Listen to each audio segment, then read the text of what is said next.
Battle, back to the Bible. Tuhan katakan, jika kita tidak percaya kepada kebenaran Tuhan yang menyelamatkan manusia, berarti kita percaya kepada dusta iblis yang menyesatkan dan membawa kepada kebinasaan yang kekal.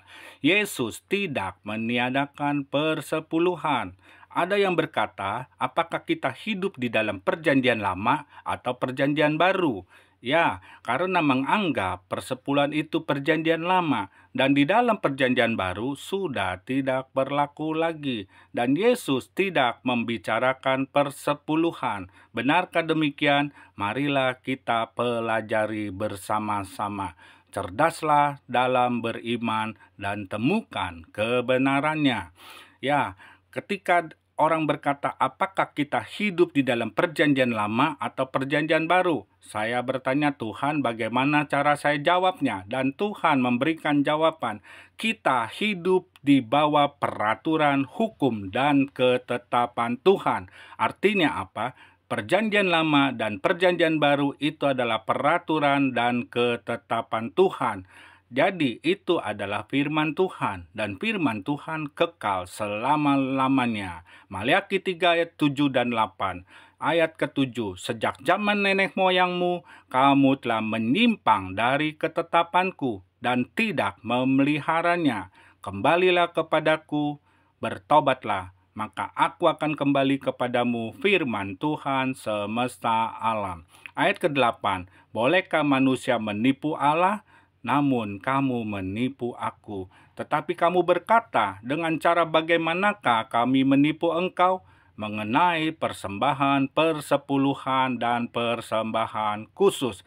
Hal yang lain, persepuluhan itu bukan hanya berhubungan dengan perjanjian lama atau perjanjian baru, tetapi berhubungan dengan ujian ketaatan kita kepada Tuhan. Apakah kita mau taat mengembalikan milik Tuhan atau uang Tuhan?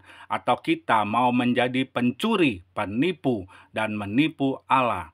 Tuhan menantang kita, ujilah aku, apakah aku tidak membukakan tingkap-tingkap langit sampai mencurahkan berkat bagimu? Silakan tentukan pilihan. Mau hidup di langit yang terbuka atau hidup di langit yang tertutup. Tidak ada hujan, tidak ada berkat. Hal yang lain, apakah perjanjian baru Yesus tidak bicara persepuluhan?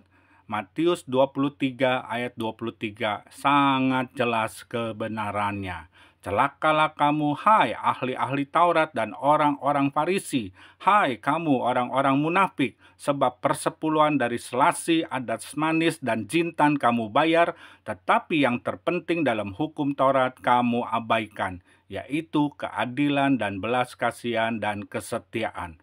Yang satu harus dilakukan dan yang lain jangan diabaikan.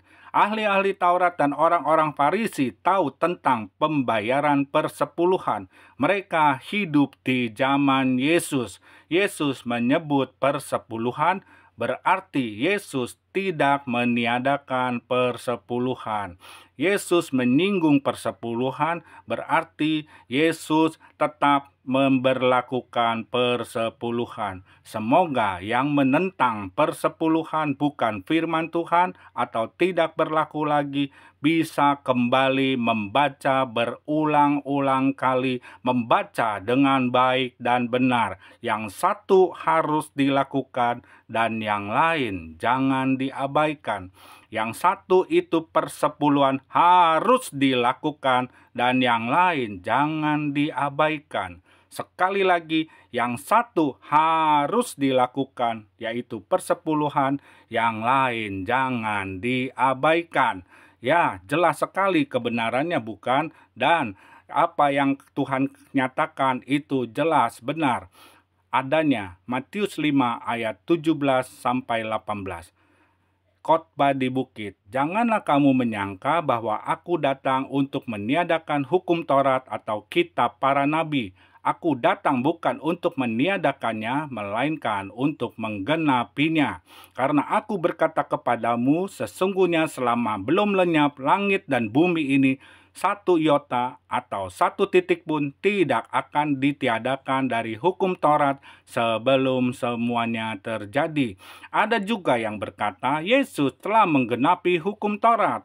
Ya, Yesus menggenapi hukum Taurat bukan untuk meniadakan persepuluhan. Terlalu rendah jika katakan Yesus menggenapi hukum Taurat untuk meniadakan persepuluhan. Di sini jelas sekali satu iota atau satu titik tidak akan ditiadakan dari hukum Taurat. Artinya, Yesus tidak menghilangkan satu titik pun dalam hukum Taurat. Hukum Taurat tetap berlaku kebenarannya, dan itu adalah ketetapan Tuhan dan harus ditaati dan diikuti.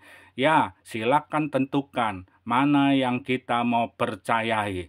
Percaya kepada Yesus dan kebenarannya, atau percaya apa kata orang atau orang-orang Yahudi yang mengatakan persepuluhan sudah tidak berlaku lagi.